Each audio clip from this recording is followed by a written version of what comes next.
1 ampere में कितने वाट होते हैं ये हम आपको बहुत ही आसान भाषा में समझाने वाले हैं, या फिर कितने वाट से 1 एम्पियर लोड बनता है ये भी हम आपको इस वीडियो में बहुत ही आसान भाषा में समझाने वाले हैं। देखिए फ्रेंड्स, अगर आप अपने घर पर कोई उपकरण चलाते हो, सपोज आप पंखा चलाते हो और आपको पता है कि आपका पंखा 50 वाट का है, तो वो कितना एम्पियर लोड लेगा ये आपको बहुत आसानी से पता चल जाएगा। अगर आपको मालूम है कि आपका पंखा 1 एम्पियर का है लेकिन वाट नहीं मालूम है कि आपका पंखा कितने वाट का है, तो आप एम्पियर से वाट भी पता कर पाओगे और वाट मालूम है तो आपको एम्पियर भी पता चल जाएगा बहुत ही आसानी से। तो ये हम आपको इस वीडियो में बताने वाले हैं। देखिए, सबसे पहले हम आपको ये क्लियर कर दें, डीसी में हमारा वाट निकलने का फॉर्मूला अलग होता है और एसी करंट में वाट निकलने का फॉर्मूला अलग होता है। तो चलिए बिना टाइम वेस्ट किए इस वीडियो को हम शुरू करते हैं और आपको बताते हैं कि 1 एम्पियर में कितने वाट होते हैं। डीसी में भी आपको बताएंगे और एसी में भी बताएंगे।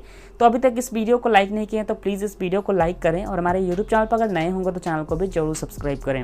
देखिए, सबसे पहले हम आपको बताते हैं डीसी के बारे में कि हमें डीसी करंट में वाट कैसे पता करना होता है। फॉर्मूला है V इंटू आई। V का मतलब हो जाता है बैटरी का वोल्टेज और I का मतलब हो जाता है करंट, यानी कि हमारा एम्पियर।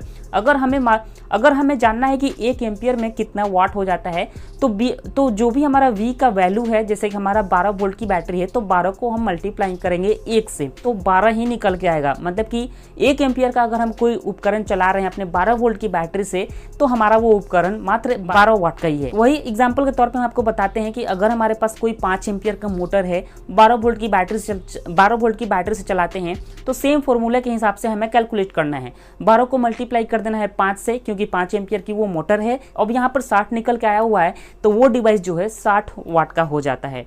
तो ये होता है कि हमें वाट कैसे पता करना होता है एम्पियर से। अब हम आपको बताते हैं कि एसी करंट में 1 एम्पियर में कितने वाट होते हैं। तो इसका भी फॉर्मूला लगभग सेम ही है। इसमें हमें पावर फैक्टर को भी मल्टीप्लाई करना होता है।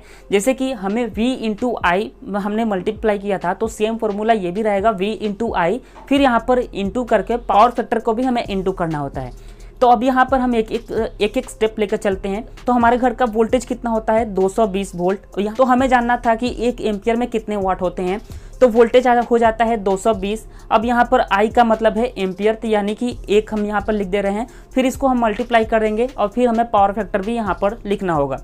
पावर फैक्टर हमारे घर का होता है 0.8 या फिर 0.9। 0.8 यहाँ पर हम लिख देते हैं तो हमारा आंसर निकल के आया हुआ है 176। मतलब कि एसी करंट में 1 एम्पियर में 176 वाट होते हैं। वही अगर हम बात करें डीसी में, 1 एम्पियर में मात्र 12 वाट ही होता है।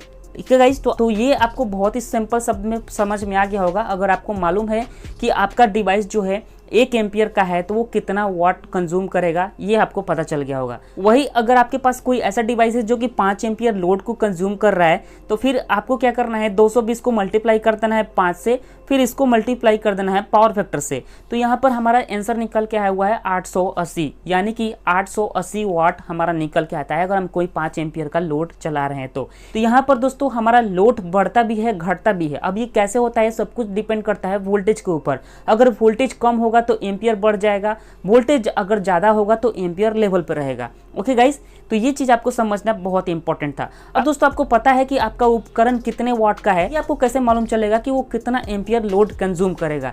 तो उसके लिए हम आपको सेम टू सेम इसका जस्ट अपोजिट करना है। आपको क्या करना है, जैसे कि एग्जांपल के तौर पे हम आपको बताते हैं 880 वाट का लोड हम इस्तेमाल कर रहे हैं। अब इसको क्या करना है, वोल्टेज से हमें डिवाइड कर देना है। जैसे हमारे घर का वोल्टेज कितना था 220 वोल्ट, पावर फैक्टर से फिर से हमें इसको डिवाइड कर देना है। यहाँ पर आंसर निकल के आ गया 5, यानी कि 5 एम्पियर हमारा लोड जो है वो कंज्यूम हो रहा है अगर हम 880 वाट का कोई उपकरण चलाते हैं तो वाट निकालने के लिए जो हम फॉर्मूला का इस्तेमाल कर रहे हैं सेम टू सेम उसका जस्ट अपोजिट इस्तेमाल करना है अगर हमें एम्पियर निकालना है तो। ओके गाइस, तो आशा करता हूँ इस वीडियो में आपको सब कुछ समझ में आ गया होगा। फिर भी अगर आपके मन में कोई सवाल है तो कमेंट जरूर करें। अभी तक इस वीडियो को लाइक नहीं किया तो प्लीज लाइक करके चैनल को भी जरूर सब्सक्राइब करें।